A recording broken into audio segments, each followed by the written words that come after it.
હવે એ તો અમારી સરકાર આવે ને ત્યારે અમે બનાવીને બતાવશું કે જો આમ હોવું જોઈએ. તમે મુખ્યમંત્રી હશો? હોય તો દિનેશભાઈ શકે, લોકશાહી છે. દિનેશભાઈ તમારી સિંધાવાય બને. સરકારમાં તમે મુખ્યમંત્રી હશો? અમારી સરકારમાં તમે હોઈ શકો, હું એમ કહેવા માંગુ છું. અમારી જ અરે સરકારમાં તમે હોઈ શકો. હું તો રિપોર્ટર છું, સવાલ જવાબ કરવા ત્યારે પણ આવીશ, પણ તમે મુખ્યમંત્રી હશો એમ કહું છું. ગુજરાતની જનતા નક્કી કરે ને એ બની શકે. કેમ કે જો મુખ્યમંત્રી સિવાયના હોદ્દા પાર્ટી નક્કી કરે. મુખ્યમંત્રીનો ચહેરો હંમેશા પ્રોજેક્ટ થતો હોય જનતાની વચ્ચે.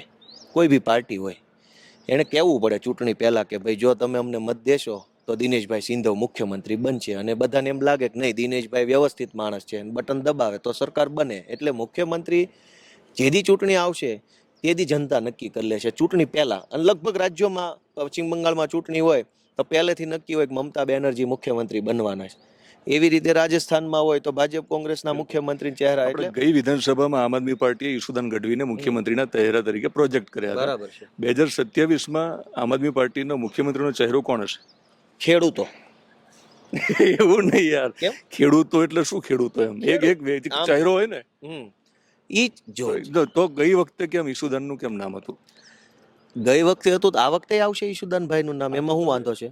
મને કેમ વાંધો છે? પણ તમે ખેડૂતો કહો છો. પણ હું તો તમને મૂળ તો ખેડૂતો તો પણ ઈશુદાન ગઢવી ડાયરેક્ટ કહી દઉં. હા હો ઈશુદાન. જો સાંભળો, બુંગીઓ ઢોલ વાગે ને અને હબા હબી બોલે ને તેથી વધારે મજા આવે. આ બધું વહેલું પડે. હજુ ઢોલ વાગ્યો નથી, બુંગીઓ ઢોલ વાગે ને સમરાંગણમાં હાકલ પડે ને કે આવી જાજો મરદના દીકરા હોય બધા હબા હબી બોલી ગઈ છે.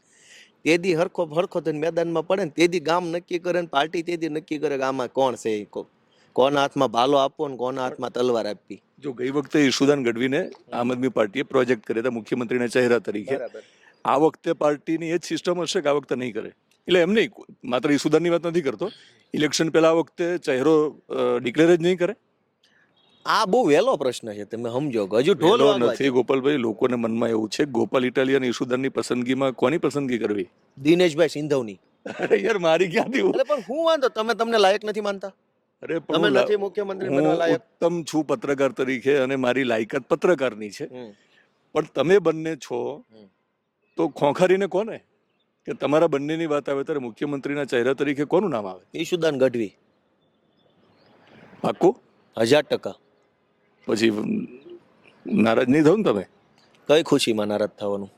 તમે મુખ્યમંત્રીના ચહેરા તરીકે પ્રોજેક્ટ ન થવું, તમારી સરકાર બનવાની હોય અને ઈશુદાન ગઢવીને જો પ્રોજેક્ટ કર્યો તો સીએમ બનશે. અરે ભલે બને. ઈશુદાનભાઈ સંઘર્ષ કર્યો છે, ત્યાગ કર્યો છે. મારા કરતાં 1000 ગણા ઊંચા હોદ્દા ઉપર હતા. મારા કરતાં તો ખૂબ સારું કમાતા હતા. આખા ગુજરાતમાં ફેમસ. હું તો કોન્સ્ટેબલ હતો. ઈશુદાનભાઈ તો આખા ગુજરાતમાં ફેમસ હતા. અવડી મોટી જગ્યાએથી આવ્યા, સંઘર્ષ કર્યો, પાર્ટીના અનેક ચડાવ ઉતાર આવ્યા. અને અનેક લોકોએ પાર્ટીનો સાથ છોડી દીધો. કોઈ ડરમાં, કોઈ લાલચમાં, કોઈ કઈ. એ બધા જ મુશ્કેલ પરિસ્થિતિમાં સૌથી વધુ જે માણસે સંઘર્ષ કર્યો, ટકી રહ્યા, પાર્ટી ટકાવવા માટેનો કહેવાય કે એને બહુ જદ્દોજહદ કરી, એવા ઈશુદાનભાઈ છે. કેમ ન હોવા જોઈએ? ડેપ્યુટી સીએમ તમે દિનેશભાઈ સિંધવ. તમારા બંને વચ્ચે તમારા શું મને શું કામ બનાવો છે? પણ તમારે જેવા હારા માણસો રાજકારણમાં નથી આવ્યા ને એટલે જ આ સંઘવી જેવા ચડી ગયા છે. અમને એ વાતની ચિંતા છે કે તમારી જેવા આવે તો હવે ઓલાથી છૂટા થાય.